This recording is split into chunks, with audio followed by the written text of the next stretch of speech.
Hello friends, how are you? Friends, welcome to the series of lectures Physics class 11 and 12. In last some classes, we have been discussing vectors and after that rest and motion. We have discussed some concept. In the last class, we were discussing frame of reference. Today, we are going to discuss position vector. If we take a point, what is the position vector, and in vectorial form, how we can access it, how we can write it. So just see,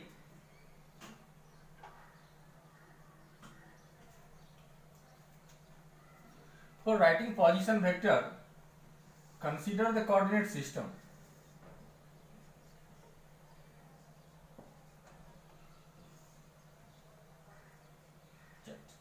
This is our origin, x, y and z. Obviously this is z, we have discussed a lot. This angle is 90 degree, this angle is 90 degree, and this angle is also 90 degree. All these angles are 90 degree.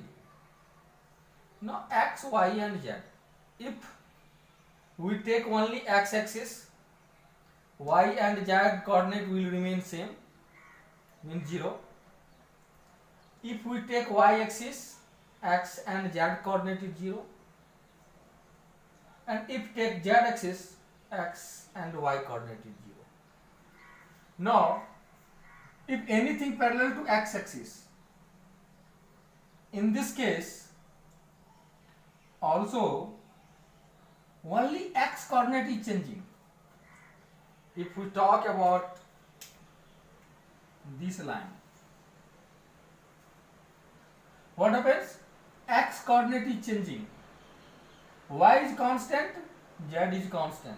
So if we consider any axis x, y or z, or the line parallel to that axis, then only one coordinate is changing, two other coordinates, rest of the two coordinates are same and they remain same, they never changes. If we talk about this parallel line, if we move from here to here, only x coordinate is changing, y will remain same, and z is obviously 0 here. So y or z constant, x is changing. This is the case when we take for any axis or parallel to the axis. मतलब जब किसी axis की बात करेंगे या axis के parallel की बात करेंगे, तो उस केस में सिर्फ एक कोऑर्डिनेट चेंज करेगा. यदि एक्स एक्सिस की पैरेलल लाइन है तो वह एक्स कोऑर्डिनेट चेंज करेगा, वाई और जेड सेम रहेगा. वाई का यहाँ वैल्यू है, वाई यहाँ 0 नहीं है, लेकिन जो कुछ भी वैल्यू है ये पूरे का पूरे कांस्टेंट रहेगा. जब वाई की बात करेंगे या वाई के पैरेलल लाइन की बात करेंगे, तो अगर वाई की बात करें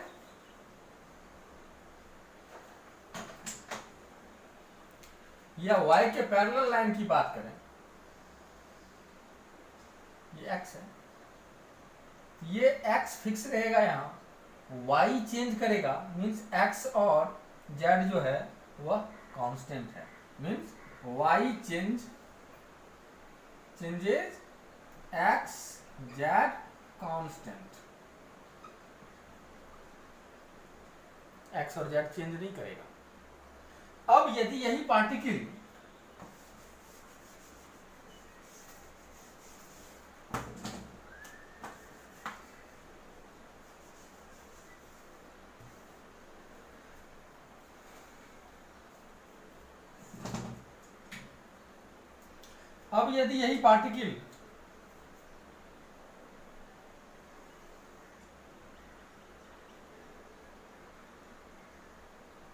ना तो किसी एक्सिस पे मूव कर रहा है और ना ही वह किसी एक्सिस के एब्सोल्युटली पैरेलल मूव कर रहा है. मतलब सपोज कीजिए कि x और y दोनों कोऑर्डिनेट चेंज करेगा, इसका मतलब इस प्लेन में आ जाएगा. जैसे कि कोई पॉइंट कंसीडर करते हैं हम, कि यह पॉइंट P है।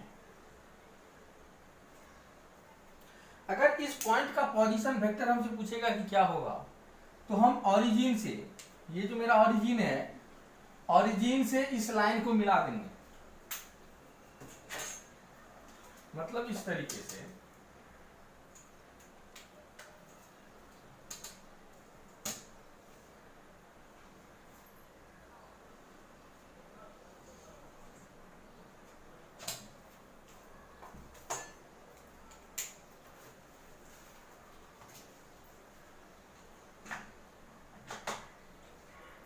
ओरिजिन से इस लाइन को आप मिला दीजिए, तो यह एक पोजीशन वेक्टर बन जाएगा क्योंकि इसका डायरेक्शन फिक्स हो गया।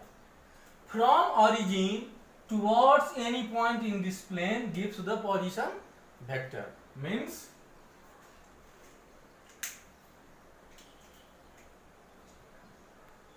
when we draw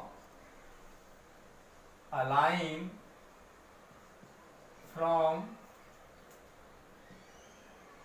origin of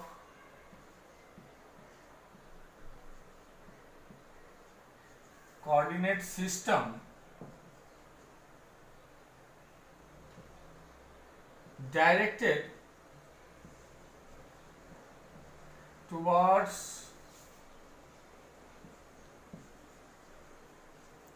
that point, means origin से उस पॉइंट के तरफ होना चाहिए। It becomes position vector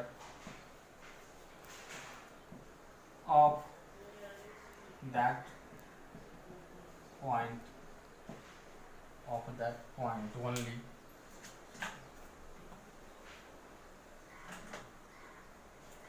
In this example, position vector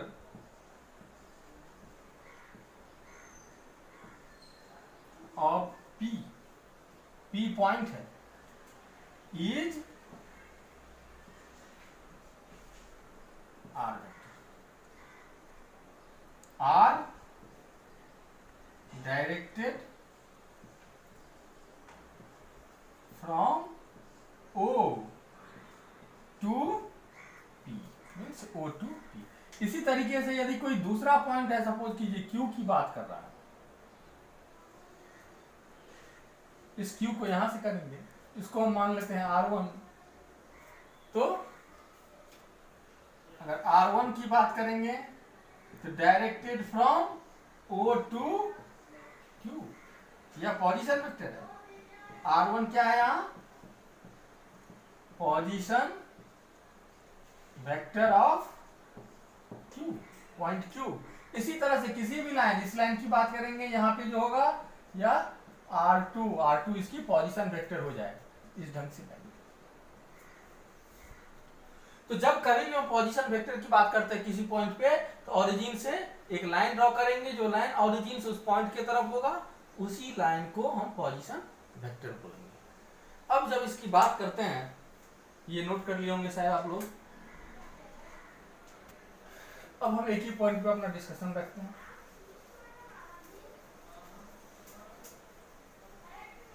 इसको आराम से समझते हैं। अब क्या है यहां कि इससे जब हम इस पे परपेंडिकुलर डाल देंगे, ये पार्ट मेरा x कहलाएगा और ये पार्ट मेरा y कहलाएगा। तो इस पॉइंट का कोऑर्डिनेट सिस्टम में लिखेंगे कितना होगा, एक्स वाई, और इसी को जब वेक्टर फॉर्म में लिखेंगे तो x किस एक्सिस पे है, x एक्सिस का, x एक्सिस को i से रिप्रेजेंट करते हैं प्लस y j से रिप्रेजेंट करते हैं। तो r का जो वैल्यू मिलेगा xi प्लस वाई जे, आई और जे क्या है, यूनिट वेक्टर है। हमने यूनिट वेक्टर को एक सेपरेट क्लास में डिस्कस किया है। तो आई और जे, आई एक्स एक्सिस को रिप्रेजेंट करता है, जे वाई एक्सिस को रिप्रेजेंट करता है। तो इस तरीके से हम लोग पोजीशन वेक्टर को यूनिट वेक्टर के टर्म में लिख सकते हैं। पोजीशन वेक्टर को यूनिट वेक्टर के टर्म में लिख सकते हैं। यहां से r equal to X I means plus Y G. ये हम दो ही कोऑर्डिनेट सिस्टम में बात कर रहे हैं। अगर तीसरे कोऑर्डिनेट को भी लेंगे पिक्चर में, यहाँ जेड के हो जाएगा, तीसरा एक्सिस भी आ जाएगा। हम आपको अभी दो पे ही बताएंगे ये डिस्कशन। अब एक्स आई और वाई जे के टर्म में हमने लिखा है। जैसे एग्जांपल लेंगे, एग्जांपल क्या हुआ, अगर बता रहा है कोई कि 2i plus 3j means 2 x axis पे, 3 वाई एक्सिस पे, तो इस पॉइंट का कोऑर्डिनेट हो जाएगा 2 3, कहने का मतलब 2i प्लस 3j, तो पोजीशन वेक्टर हो जाएगा इसका 2i प्लस 3j। अब यदि हम बात करें यहां से x, अगर इस एंगल को थीटा लें, इफ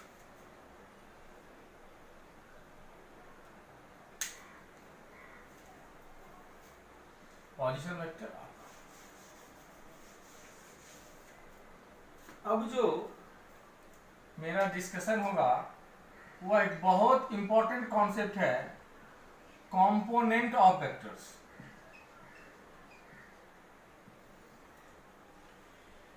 कि एक वेक्टर को हम लोग 2 या मोर देन 2 पार्ट्स में कैसे डिनोट करते हैं। सिंपल है, लेकिन एक कॉन्सेप्ट आप याद रखिएगा।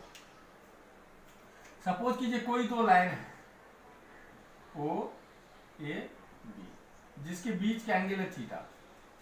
कोई भी दो लाइन है, आर्बिट्ररी कोई दो लाइन है, ओ ए ओ बी, और इसके बीच का एंगल है थीटा। तो एक लाइन का दूसरे लाइन पे जो कंपोनेंट होगा वह उसके बीच के एंगल के कोसाइन के बराबर। जैसे यदि OB है और OB का कंपोनेंट OA के डायरेक्शन में चाहते हैं, यह हो जाएगा OB into cos theta, means component of OB along OA equals to OB into cos theta. कितना एंगल बना रहा थीटा, इसका कंपोनेंट इस डायरेक्शन में निकालेंगे तो OB cos theta. In the same way आपसे यदि पूछा जाए कि component of OA along OB, ये क्या हो जाएगा, OA OB पे ले जाना है, ये थीटा एंगल है, इस केस में क्या हो जाएगा OA cos थीटा। मतलब कि जब कभी भी आपको कंपोनेंट निकालना हो तो आप देखिए कि दो लाइन के बीच में एंगल कितना बन रहा है, जितना एंगल बन रहा है उस लाइन का magnitude into cos theta. Always cos theta ही उसके कंपोनेंट को शो करेगा। क्लियरली माइंड में रखना है कि cos थीटा ही एक लाइन का अगर इस लाइन की बात करें और इस लाइन पे कंपोनेंट बोलेगा निकालने के लिए हमसे, तो इसका बीच का एंगल है थीटा, तो इस लाइन का मैग्नीट्यूड इनटू थीटा। अगर ये 4 है तो 4 cos थीटा इधर कंपोनेंट हो जाएगा। इस लाइन का 3 है तो 3 का इधर हो जाएगा 3 cos थीटा। तो इस तरीके से हम लोग सिर्फ थीटा cos थीटा लेकर के उसके कंपोनेंट को डिस्कस कर सकते हैं। इस पॉइंट को नोट कीजिएगा।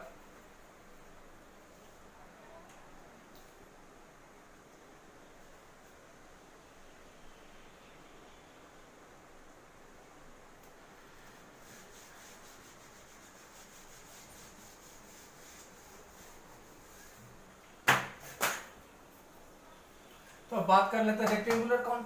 ये तो सिंपल है, ये थीटा है तो x कितना होगा, x कंपोनेंट मतलब इस लाइन का इस लाइन पे कंपोनेंट, ये कितना है r, तो x इक्वल टू कितना हो जाएगा r cos थीटा। यहां से यहां तक r है, ये r cos थीटा, ये हो जाएगा x component. y equal to कितना होगा r, ये एंगल कितना है, ये थीटा दिया 90 डिग्री माइनस थीटा।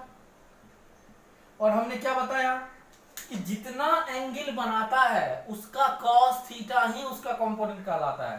तो ये लाइन है आर, ये लाइन ओपी, ओपी आर है, ये वाई एक्सिस के साथ कितना एंगल बनाता है थीटा। तो वाई पर इसका कंपोनेंट कितना हो जाएगा cos 90 डिग्री माइनस थीटा, क्योंकि 90 डिग्री माइनस थीटा एंगल बना रहा है इसके साथ। तो y इक्वल्स टू कितना हो जाएगा r sin थीटा, ये हो जाएगा y component,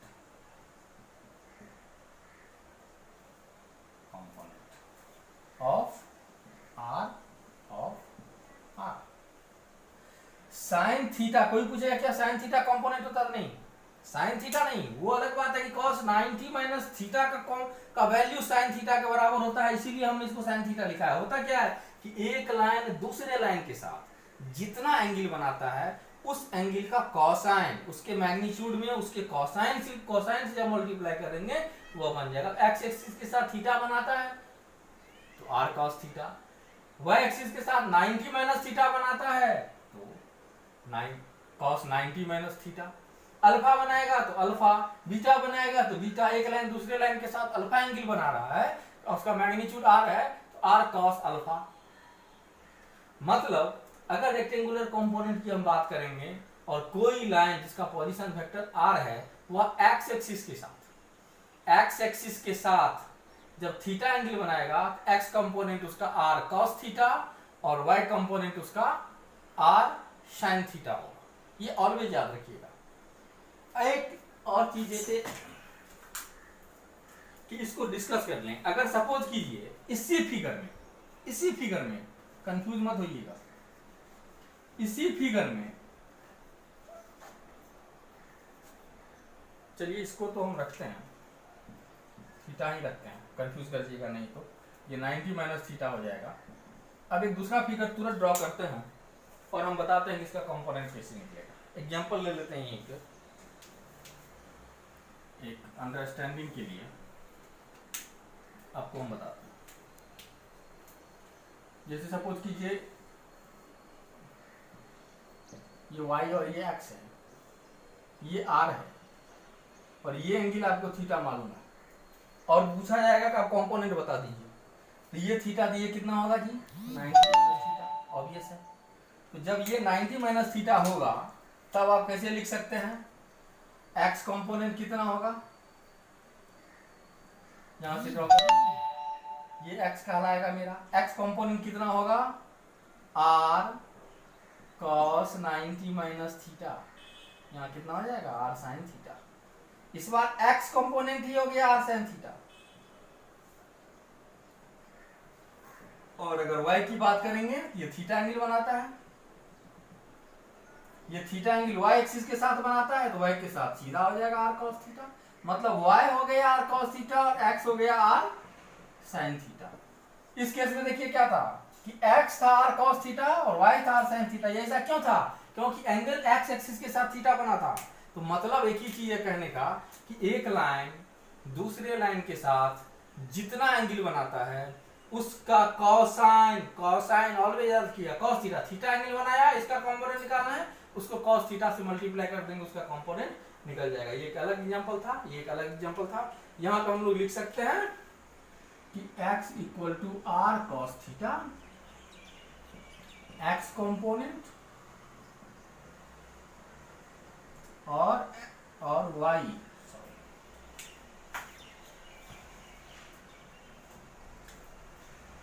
y equal to r sin theta, y component. मतलब x कंपोनेंट और y कंपोनेंट। अगर इसको आप स्क्वायर करके लिखिएगा तो आपको फिर ये वेक्टर मिल जाएगा r। तो एक वेक्टर के मैग्नीट्यूड को एक्चुअली x और y के टर्म में लिखने का ये तरीका है। अब r कितना हो जाएगा भाई, x cos theta i plus y sin theta, sorry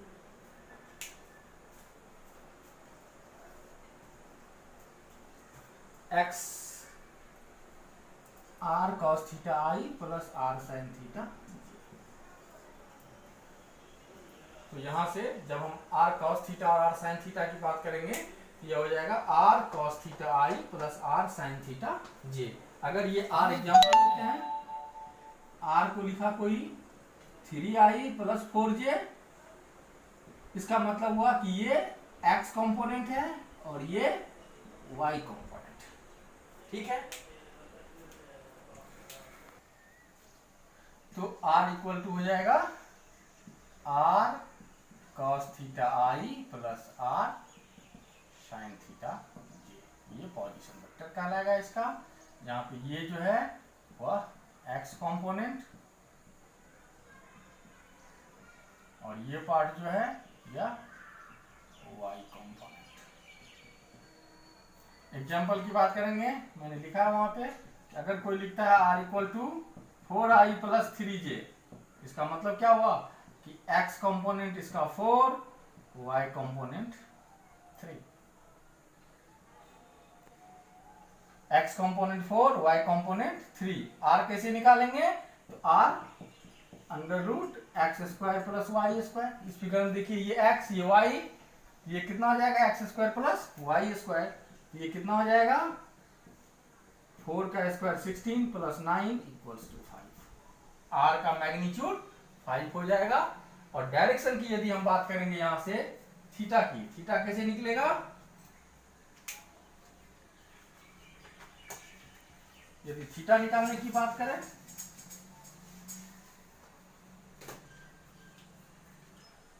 तो tan theta equal to this by this, means y component by x component.